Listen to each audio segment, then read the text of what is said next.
that shit.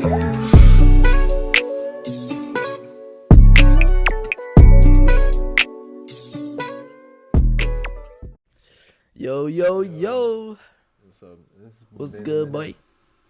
But we're back. We're about to teach you with something new today. And since school started really recently, we're going to talk about how to efficiently study with all your classes. Study. I know y'all be taking a lot of AP classes, all that stuff, all that good stuff. So we're going to be teaching you how to study through them, the most efficient study methods and maybe some study methods we use on our own, because studying is just not about the methods you use. It's also about the stuff you do on the side. So, like, simply turning off your phone could be one of those things. Stuff like that. We're going to be talking about stuff that could really just help you study, get you through the year, right? Especially when those hard classes are coming up.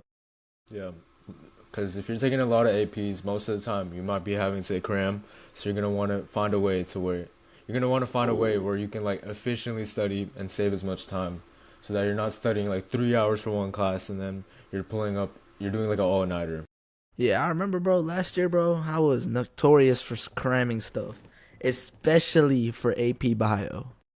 My goodness. That class, bro, if you did not do the notes, I mean, in my case, it was like a little bit on and off. I used to skip some notes, but, cramming for AP Bio, I mean, it didn't necessarily treat me that well, but it still got the job done, but it's not the best way you can do it. Cramming is never the option. Yeah. Because I just sit down the night before a test and just, like, do a bunch of stuff, which I thought I helped, but in reality, it didn't. It didn't help as much as I thought it would, Yeah, like last year, I had midterm, and I would usually be doing not A push, WAP notes and other stuff, studying for like algebra, and then it would be late at night, and then I'm like, oh, I got a test to do. Then I study for midterm, and then I'm cramming everything, so I don't even know what I'm learning. And then the next day when I take the test, I don't even understand like half the questions I'm looking at. Like I'm essentially just cooked. Cramming is not the way. All right, doing all these all nighters also not the way. If y'all watched our previous episode about sleep, y'all know how important it is for retaining information and to just make your mind better. So that's basically what we're going to be talking about today. And like obviously, why this topic matters is because it's a real problem that people our age face. Because many people, when they get into all these AP classes, they probably don't have like study methods because it's probably their first time taking AP classes. Like I didn't learn how to study like efficiently until like halfway through last year. Yeah, and also like most people, they don't have like a real like schedule. They're like, I got a test, I'll just study for it right now. And I feel like most people procrastinate it, do it like last day studying. I sometimes do that, and sometimes I feel like that helps me memorize it better. But obviously that depends on the test and how much of the curriculum is taught in that one test. Right, yeah, because if it's like a test with like only one or two like topics, or maybe even like one or two units, that's not even a lot. Like one or two units, that's not a lot. You can possibly cram that, which I still wouldn't recommend, but if you were planning on doing that, that's fine. But if it's like a semester exam with like 4 or 5 units from that one semester, cramming is not the method. You're not gonna remember everything. That's why usually schools give you like a week of just to review stuff. Actually, sometimes even more than that. Yeah, Probably exactly. Like even 2. Yeah, exactly. Because they know cramming all this stuff is not going to work. Oh, yeah, no. We'll cut this out. But... Alright. We're going to have to transition this now. So, like, the mistakes. Yeah, so we're going to be talking about... next, we're going to be talking about mistakes that people have while studying. Right, and yeah. We're going to be talking about how to fix them later. But first, like, some people, what they do, they just do passive reading with, like, the text that they're supposed to take, like, notes on. And then they just highlight, like, whatever is important. Like, that's really not going to help you. Like, handwriting your own notes, like, after reading something is really going to help you, like, actually retain that information. Because you're going over it again once you're writing it, like, back. Yeah, like, y'all might think that just reading and highlighting a bunch of random stuff, which I am guilty of doing that. But if you just read and highlight, that's not going to help you retain it all. Because sometimes when I read a book, I have to, like, go back to what I was reading. Because I read, but I didn't understand. everyone can read, but understanding is like a different thing. Also, to add on to that, some people just like watch YouTube videos and just expect to learn everything from it. Like for example, like Heimler in history. Like some people just watch the video and then they're like, okay, yeah, now I know everything. Like that's just passive watching. That's not really gonna help you with much either. I mean, Heimler, yeah, he does hit all the big points, but there's also like small little details that you only get from the readings if you did the notes and stuff. Right? So like passive reading, passive watching, all that stuff, y'all just need to avoid it, right? Just avoid it. And also another thing that I also did, I don't do that anymore, but a big problem is uh multitasking. Yeah. Multitasking or like studying. That's what I was talking about in the beginning. If you have your phone out on your desk while you're working, bro, you are bound to just check a single notification that comes through, bro. You are bound to check it, and then you're just gonna be on your phone for a while. Cause like after one notification, something else pops up. You go check that, and maybe you want to scroll a little bit, so you go to TikTok, and then this and this and that and that, and boom, an hour of your day is gone. Yeah. Right? And with multitasking, I used to do this a lot in like freshman year, where I would be like studying and then doing like my English project at the same time, or like writing an essay at the same time. Like it's just not like worth in the long run. Like Right? and Yeah. by the time you're actually taking that test, you're gonna know. Like Retain absolutely nothing. yeah, you're not gonna know anything. If I was about to say something here, I would just be to focus on one subject at a time. Yeah. But we'll talk about that later. Like you can devote like maybe 30 minutes to an hour or even more if you really need it. But And just make that sure should be sufficient. your environment is really important in here for studying without distractions. So if you're at home and there's like a lot going on at home, maybe go to the library. If you don't like the library, I mean, I don't know, go somewhere else. Maybe your friend's house. Maybe you work well with Maybe your even friend. go to the park if you really Yeah, maybe wanted go to. to the park with your laptop and just like sit in the nature and work there. I don't know. It's all about your environment too. It's just the stimuluses that keep you going. Or if you have any headphones, you can like put on some music and Oh yeah. they're No, yeah, and just like block out all the distractions and stuff. But most of y'all probably already do that. So, and another thing that's like a common mistake is literally what we were just talking about, cramming. My goodness, this is the worst thing y'all could do, right? Especially if they're unstructured, right? Meaning that you're like, okay, I have to learn this, I have to learn this, I have to learn this.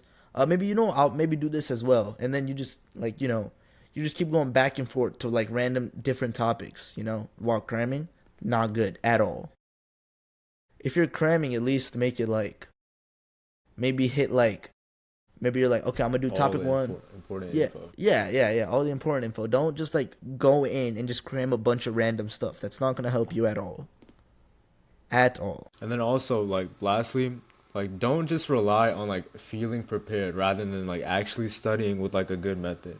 Like, cause like I was talking with Heimler, some people just watch those videos and then they're like, oh yeah, I'm good. And then all of a sudden you go to the test and you just see like random questions you've never seen before that are just hidden in like the notes and in the books. I remember last year, bro. I knew so many people. I would go up to them and like, "Oh, are you ready for the test today?" And then they'll be like, "Yeah. I studied a little bit." I'm like, "Oh, how'd you study?" He was like, "I watched the Heimler videos." And then I'm like, "Yo, that's not gonna help you at all, bro. You're gonna get cooked." And they're like, "Bro, I feel good, bro. It's fine." And then they come out the testing room and come out with the 70. So I'm like, "Bro, I told you. I told you." Also, I have people like I took Algebra 2 last year, and there were people like with the test they would have done the DFAs, so they think they got like the core concepts down, but in like the actual like test review, there would be like hard questions that they never seen before just because they didn't do the test review, and that really like messed up their test scores. Right, yeah. So like feeling prepared, that's also like it's just like, "Oh yeah, I did all the notes at one point." So if in the beginning of the year I finished all my notes, but the test is like, okay, so let's say I got assigned some notes in like August, but the test is in September.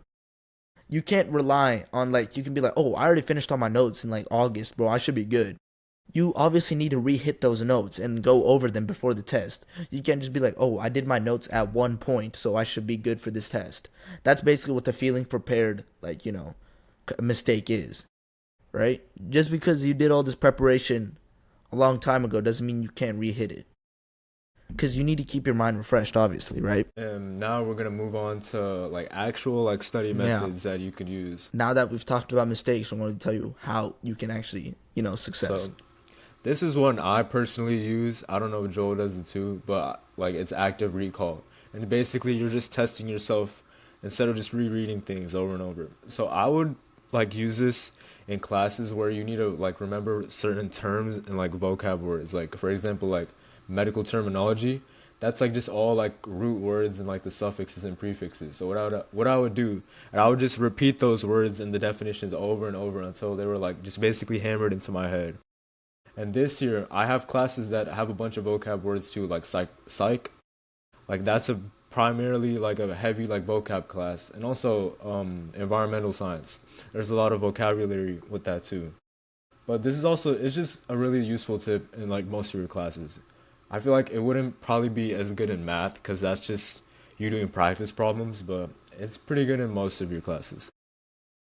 Right, yeah, especially those vocab heavy classes. Like, yeah, like Aiden said, medical terminology. That's a good one. There's a lot of it's literally just all vocab essentially. And like psych, yeah, psych this year there's a bunch of vocab that I need to remember. So definitely will be using that. And other classes that it's heavily vocab based. Use this. Even in like your history classes, like Right, just yeah, to remembering remember like the certain dates and dates, stuff. or Yep, like people are just like certain specifics. yep, yep.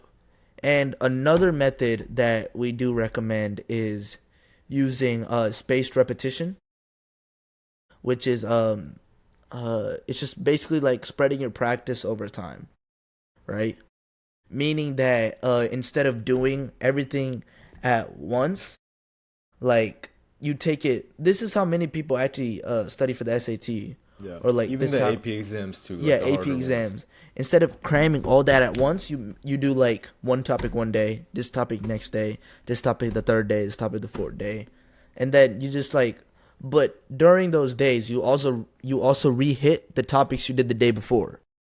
So then with that, you essentially just like You're you're just building building up, blocks. yeah. Yeah, you're building up until you just learn everything and you're good for the test. This is really good. I feel like this is really good for big tests.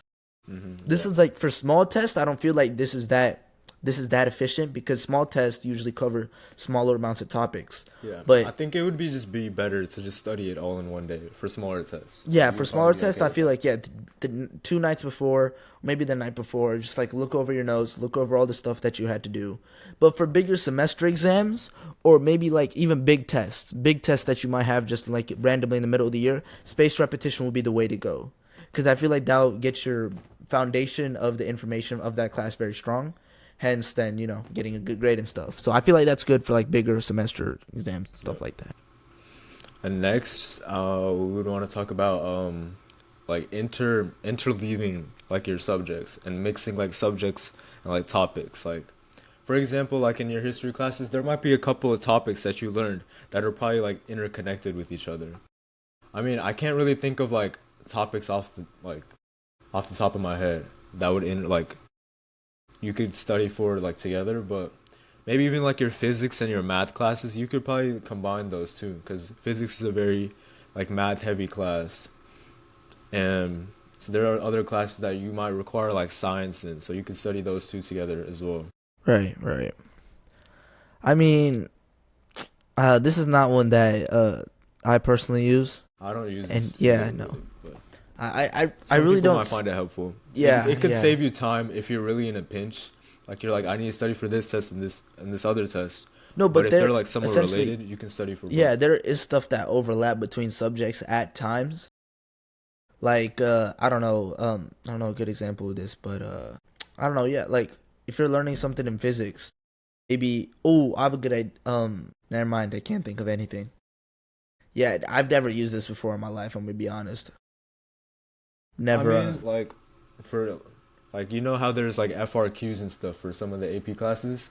Huh. AP English can help you with writing that because you're just learning how to write Yeah, better. low key. Yeah, I don't know about this one too much. I'm gonna be honest. I'm not. I've never really looked into it, but it's just one of them that you could use if you're curious. And another one.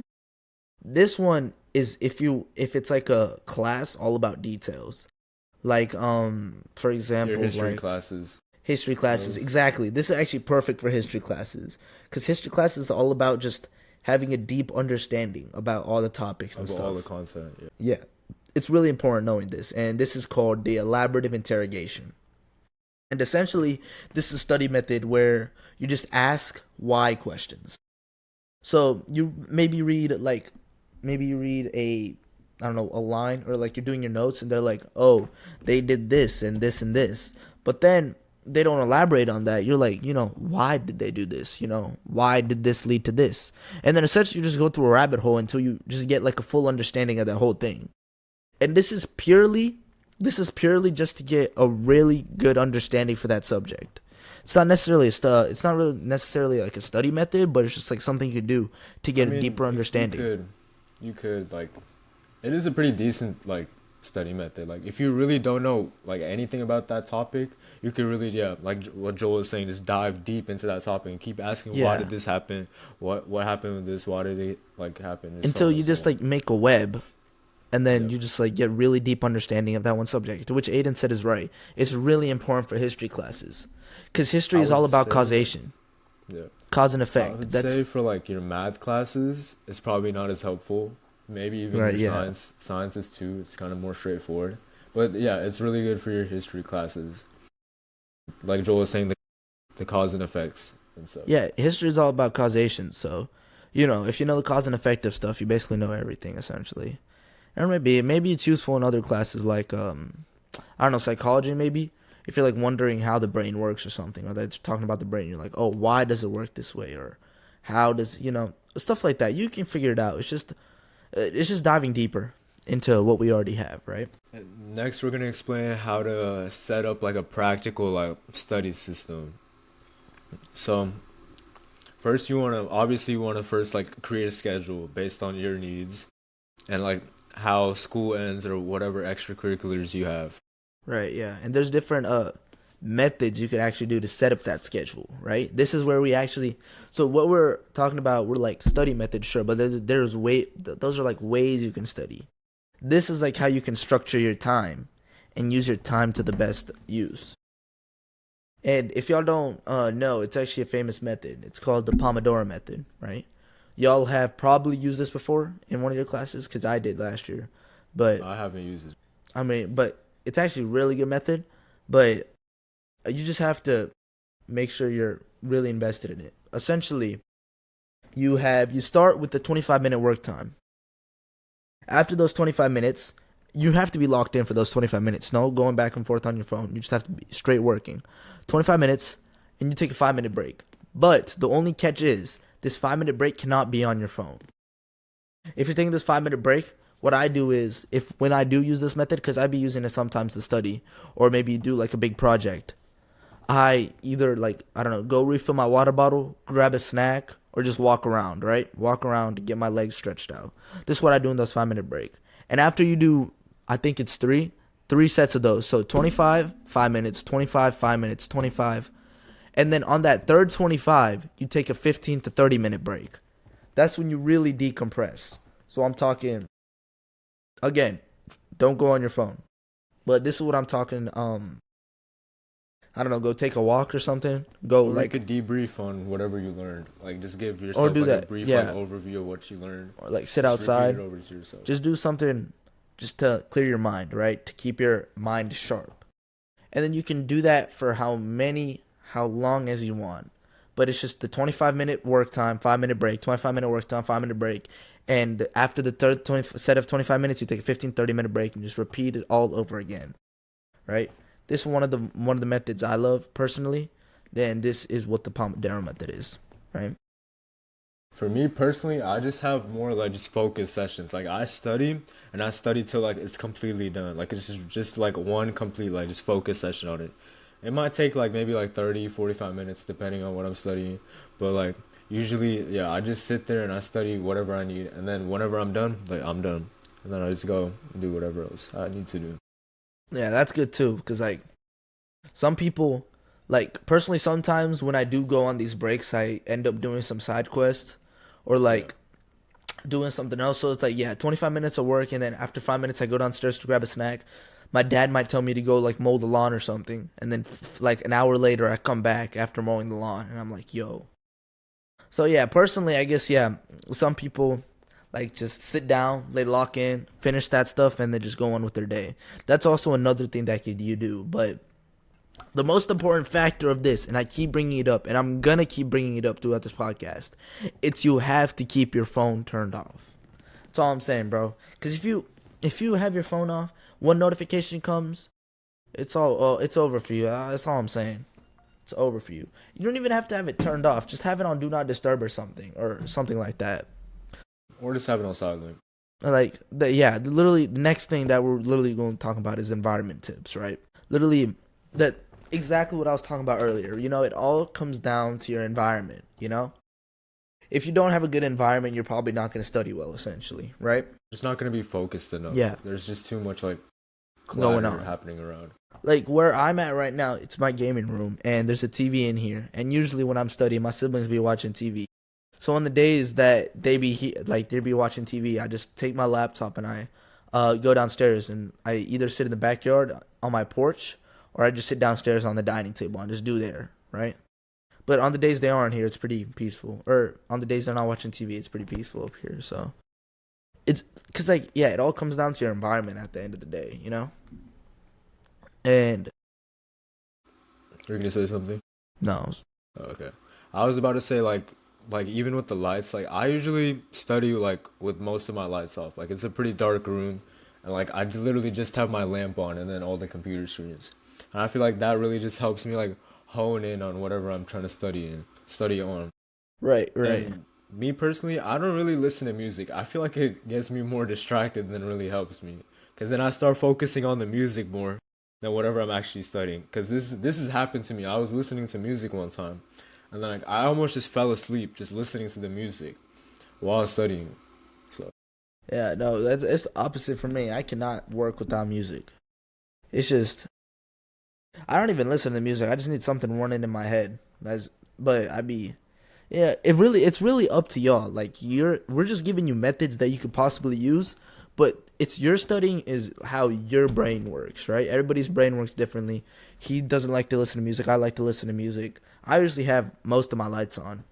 So, I just have this one light on when I'm studying because I don't want to cook my eyes, but it's because I don't have a lamp. If I had a lamp, I probably would have done what he did. But yeah, it just all comes down to your personal preference, right? And also just prioritize like tools that are just online. Like nowadays, you can literally find like anything online, whether it just be like Quizlet or just like flashcards or just random websites that could help you. Right. Even on TikTok, you could just search up whatever you're trying to learn, and you'll find someone teaching like the AP stuff on there. And one thing that I forgot to touch up on is something that I personally use that y'all could probably use as well. It's this app called Opal. It basically it's basically like an app where you can like set the time up, how much you want to focus, the apps that you want to block, and once you turn it on, all those apps are blocked, all of it. And the more frequent your breaks are. So I take like 1 or 2 breaks per study session, but the more frequent your breaks are, the longer that it takes for you to access so the first time I go in, there's like a 5-second little timer thing before I can access the app and turn off the blockage, right? But the more often you go, the longer it gets. There's one time I had to wait 2 minutes for like the bar to finish so I could click continue and close the app. But that's a really good app that y'all could use possibly. It's called Opal. Download it on the App Store. It's actually really good. I've been using it for a while now to study. And like for your AP exams, I feel like most people have heard this website. It's called Note. And like that literally has like all the AP exams. I don't know if it has like SAT or ACT on it, but I know it has all the AP exams and like even practice like mock SAQs or whatever you need to do. They have all of it on there. And it's like a pretty good resource that you can use too. That's another thing I would say. He's right. You just use it, like the day and age we're in, bro. We could just find anything we want on the internet. Right? Yeah, there's also like a million AIs that will help you take your notes. Right, you're like a gajillion AIs. Anything, bro. Especially right now, bro. There's just like a new AI coming out every day to help with something. If you need something, there is definitely something out there that you could use, right? And then also, you just need to balance it out. Like, don't just be studying like all the time. Like, you're gonna get burnt out very quickly. I promise you. Just like we were talking about on our first episode, balance is important. Like just balance out your studies with like you could use the Pomodoro thing, have like the 5 minute break and so on. Also, you need to sleep a lot, otherwise you're just gonna be Yeah, burnt like out our and third tired all the episode. time. I Everything just usually I like exercising after like I study a lot. Like if I right. have Yeah, like multiple things I need to study, I study for one thing, then I go take a break and like work out. I come back, take a shower, like eat, and then I go back to studying, and then yeah. yeah. That's also what I do too.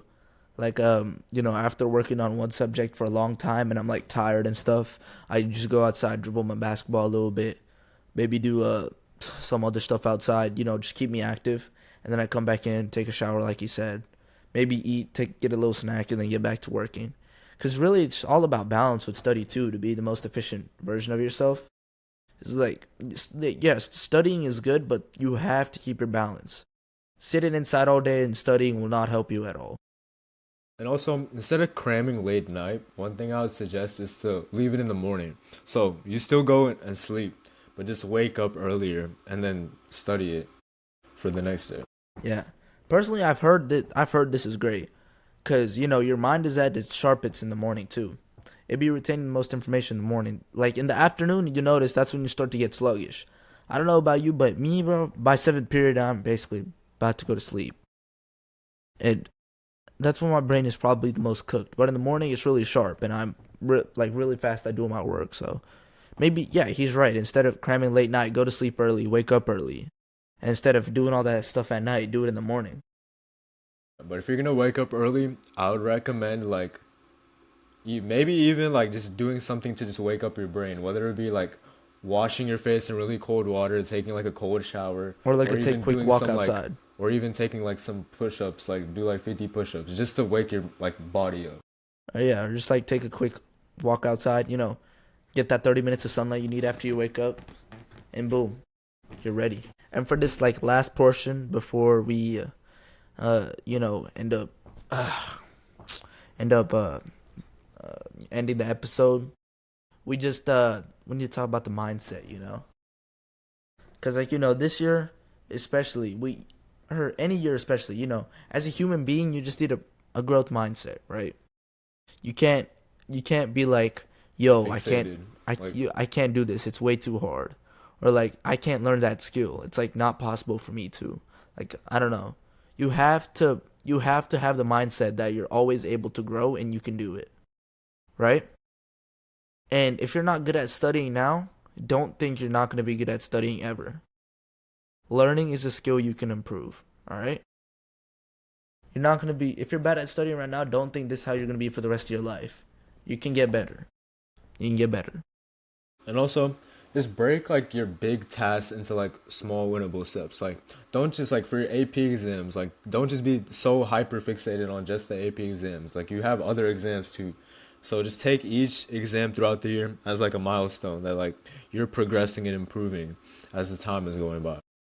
Right, and like, this is actually good if you have like big projects in class, and if it's, especially if it's a group project, um, maybe, I don't know, maybe instead of looking at it as a whole, like imagine it's a poster, and you're like, let's just finish this poster right now. We need to like, okay, let's finish this section, this section, this section, this section, this section.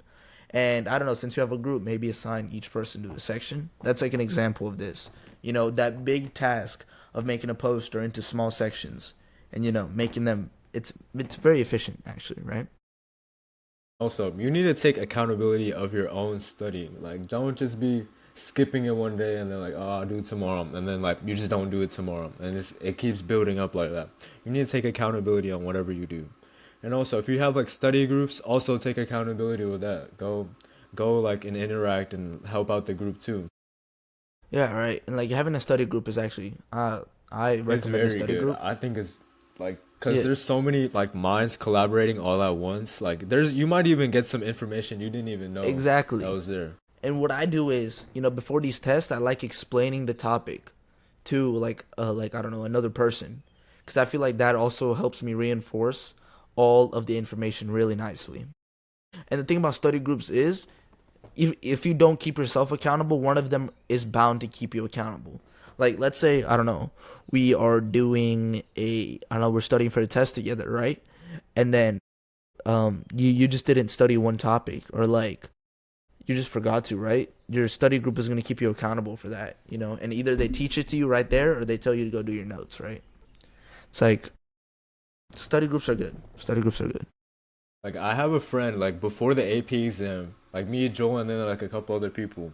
Like we were studying before this, and I had a friend tell me after the AP exam that one thing that we were talking about showed up on the test, and whatever the thing we were talking about that actually helped him, and then he remembered what we were talking about, and then he got the question right. Right. Like those like little moments that you have with the group, like can You really are never help. like you're never gonna stop learning.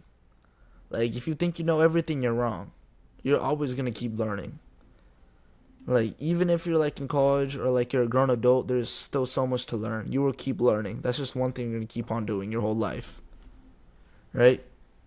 And also And just celebrate like the small little progress that you even make. Even if it's like just studying for an hour for like your test. That's still a good thing. It's better than nothing. like So another thing, celebrate right? that. If you want to like I don't know, you want to get like 100 or like one of your hard class tests, like cause like in like your hard classes, getting 100 could be really hard. But instead of being fixated on that, just maybe look like if you started from like an 80 and you next test you got an 85, tested for that you got an 87, test after that you get a 90. That stuff you also need to celebrate. Going from an 80 and a 90 is not a small task, right? You need to celebrate progress as well. Like results is not the only thing you need to celebrate. You need to celebrate your progress as well, because progress means you're growing, and growing means you're getting better, right? And yeah, no, We're just essentially gonna close that's this it. out Yeah, right now. Yeah. yeah. We would like to like encourage you to at least try like one of the techniques. Like I would personally do either like the group studying or like active recall. Those are the things that really help me the most. I Or even recommend y'all to just use teaching it Pomodoro. to like if you have a pet, Oh you yeah, can just talk to them. Just talk to the pet and teach them the whole yeah. subject. It's not like they're gonna care. I mean, they would rather probably have you with them, unless you have Right. like a cat or something. I recommend the Pomodoro technique. That Yeah, one's good. Just that's good. try that one day, like when you're studying for a test or something. Yeah. And one And thing, y'all, I would do is just make sure you're balanced. All right, just make sure you have like a checklist, maybe a checklist before studying. You're like, oh, I need to hit this. I need to hit this. I need to hit this, and just like go off of that. You know, maybe that'll help too. Just something. I mean, but yeah, I mean, that's yeah, pretty much essentially, it. that's it. Yeah, that's Just all we have really to just say stay today. organized and have like a set schedule. Just having a set schedule and staying consistent with it will really just take you a long way. Yeah, no, that's all I have to say too. The only thing I was in the only thing I want to say is studying for a long time doesn't mean you're studying good. Right? There are definitely people out there that could study for like 20 minutes for like a semester exam and just be straight, just off the method that they're using for Like, all I'm themselves. saying is there's people who tell me they studied for 4 hours for a test that I only studied an hour for, and end up getting the same grade or even the better grade than him.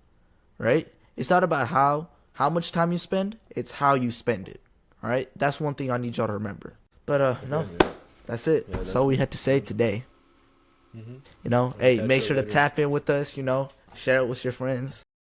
You know, share it on TikTok. Do whatever, bro. Might start the merch later. Do whatever, bro. Do whatever y'all want. Just get us on the board. Just get us on the board. But yeah, no. Anyways, y'all, that's it. Stay grounded, stay growing, y'all. See y'all.